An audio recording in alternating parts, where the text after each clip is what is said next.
Most of the people को ये confusion होता है कि ये जो S I P mutual fund and ये यूलिप पॉलिसी होती है, इन दोनों में क्या डिफरेंस होता है। Because most of the people जो ये जो यूलिप पॉलिसी सोल्ड करता है ना, उनका मेन आर्गूमेंट यही रहता है कि जिस तरीके से आप म्यूचुअल फंड में इन्वेस्टमेंट करते हो, एस आई पी करते हो, उसी तरीके से आप यूलिप के अंदर भी कर सकते हो। एंड यूलिप के अंदर आपको जो क्या कहते हैं मैच्योरिटी मिलेगी वो टैक्स फ्री मिलेगी, प्लस इसमें आपको इंश्योरेंस कवर मिलेगा। बट ये बात कितनी सच है और क्या वाकई में यूलिप पॉलिसी सही है as compare to the mutual fund, तो ये समझने के लिए हमें सबसे पहले ये समझना पड़ेगा कि ये दोनों में कौन कौन से चार्जेस होते हैं। बिकॉज चार्जेस अगर हमें समझ में आ गए तो हमें काफ़ी ज़्यादा ईजी हो जाएगा। तो सबसे पहले बात करते हैं म्यूचुअल फंड की। तो म्यूचुअल फंड बहुत ईजी प्रोडक्ट है, बहुत ही ज़्यादा ट्रांसपेरेंट है। तो अगर आप किसी भी म्यूचुअल फंड की वेबसाइट पे जाओगे और वहाँ पर अगर आपने कोई भी फंड का नाम सर्च किया तो वहाँ पर आपको एक दिखता है एक्सपेंस रेशियो करके। अगर फॉर एग्जांपल अगर एक्सपेंस रेशियो 1% है या फिर 2% है तो उतना आपको चार्जेस लग रहा है म्यूचुअल फंड में इन्वेस्टमेंट करने के लिए। वो डेली बेसिस पर डिडक्ट होता है based on your AUM. But अगर हम ईजी वे में समझे तो अगर 2% अगर मैनेजमेंट फीस है, तो अगर आपने 100 रुपीज़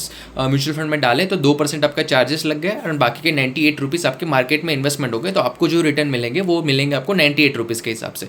अभी हम बात करते हैं यूलिप पॉलिसी के अंदर। तो यूलिप पॉलिसी के अंदर कोई भी एक फिक्स चार्ज नहीं होता, उसके अंदर मल्टीपल चार्जेस होते हैं। तो एक चार्जेस हो गया मैनेजमेंट फीस। तो जिस तरीके से म्यूचुअल फंड में मैनेजमेंट फीस लगती है उसी तरीके से क्या कहते हैं आपकी ये जो यूलिप पॉलिसी है वहाँ पर भी आपको मैनेजमेंट फीस पे करनी पड़ती है। दूसरा उसके अंदर चार्जेस आता है पॉलिसी एडमिनिस्ट्रेशन चार्जेस। तो यानी कि अगर आपकी जो पॉलिसी जो चल रही है उस पॉलिसी को चलाने के लिए मतलब पता नहीं कहाँ से चार्ज लाए बट ठीक है, पॉलिसी एडमिनिस्ट्रेशन चार्ज करके एक ये चार्ज करते हैं। तीसरा ये चार्ज करते हैं प्रीमियम अलोकेशन चार्जेस। तो काइंड ऑफ आप उसको कह सकते हो एंट्री लोड। तो जब भी आप पॉलिसी परचेस कर रहे हो तो वहाँ पर एक चार्जेस लगाते हैं वो प्रीमियम अलोकेशन चार्जेस। एंड उसके अंदर जो चौथा ये चार्जेस लगाते हैं वो लगाते हैं मोर्टेलिटी चार्जेस। तो जैसे हमने पहले बात की यूलिप के अंदर आपको इंश्योरेंस कवर मिलता है, बट वो इंश्योरेंस कवर कोई फ्री में नहीं मिल रहा है, उसके लिए आप प्रीमियम पे कर रहे हो बेस्ड ऑन आपकी एज क्या है एंड आपको कितने का सम एश्योर्ड मिल रहा है यूलिप पॉलिसी के अंदर। जनरली लोगों को ये फ्री लगता है बिकॉज ये आपके टोटल प्रीमियम में इंक्लूडेड होता है। बट ये सारे चार्जेस इसके अंदर लगते हैं जैसे प्रीमियम एलोकेशन चार्जेस एंड ये, तो ये सारे चार्जेस अगर आप ऐड करोगे ना तो वो आपके चार्जेस बन जाते हैं 5 से 6%।